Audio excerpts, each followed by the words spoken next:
Anton Chekhov has been one of the most important theatre authors of the last century. He's one of the writers that defined modern theatre. This video will look at his red thread. A narrative thread connects all his works and runs through the themes he explores.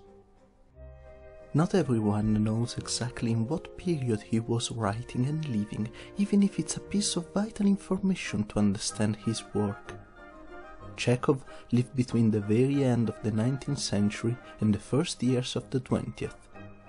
The passage of time, the end of an era and the beginning of another are present in all his work.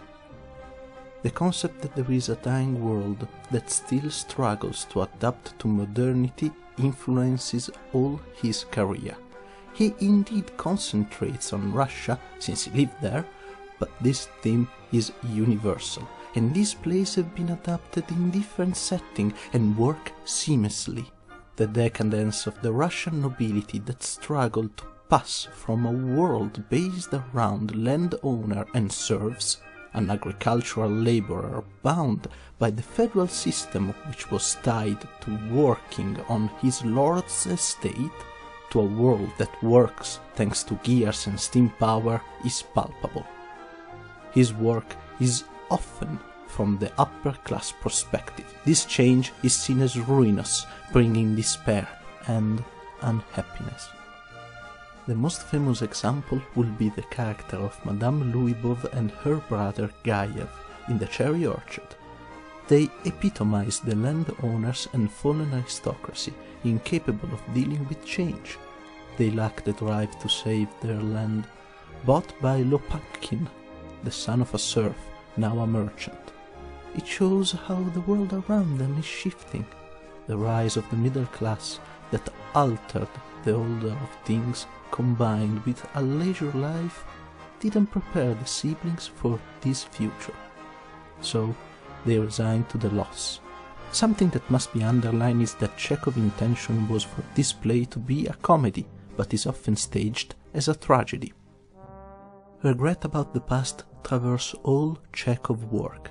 Some characters are paralyzed by regret and incapable of changing their lives. They mull over about what could have been, hating what they have become, but doing absolutely nothing to change, as if there is no choice in our life. It's a result of fate. It is present in many Russian authors, the idea of unchangeable destiny. No matter what you do, you are not in control. Everything is already written, and there is no use fighting it. The best example is the character of Andrei in Three Sisters. He is the brother of the three sisters. We see how his life changed from a young bachelor artist who plays the violin in the first act to being the secretary of the town council, married and with 2 children in the 4th act. By the end of the play, Andrei regrets every choice he made, wretched and the shell of his former self. Although he is miserable, he does nothing but laments about his situation, not taking any active action to change his status. Chekhov was a physician and suffered from tuberculosis. In all his plays, a character is a doctor or someone who suffers from a chronic illness. Like all writers, he represented on stage what he knew. These characters are often detached from the main events, commenting on what is happening, as if Chekhov himself directly judged his characters. The best example is the character of Dr. Dorn in The Seagull. He represents Chekhov and how he would react in the same situation. The only person capable of analyzing Treplev's play that gets performed in the first act.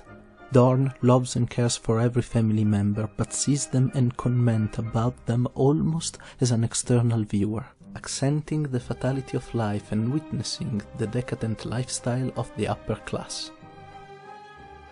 This was a view of the red threads that connect all Chekhov works. Anton Chekhov is a fundamental author for everyone who studies theatre and works in the business. His plays talk about choices and regret, which is something that all of us have experienced. His understanding of life and his opinion of its fleetingness comes from his experience as a doctor. His plays are an invitation to embrace life fully and, contrary to his characters, not to let destiny drive it. In the video description you'll find a link to a couple of his plays, so you can check it out yourself. Onward to the next author.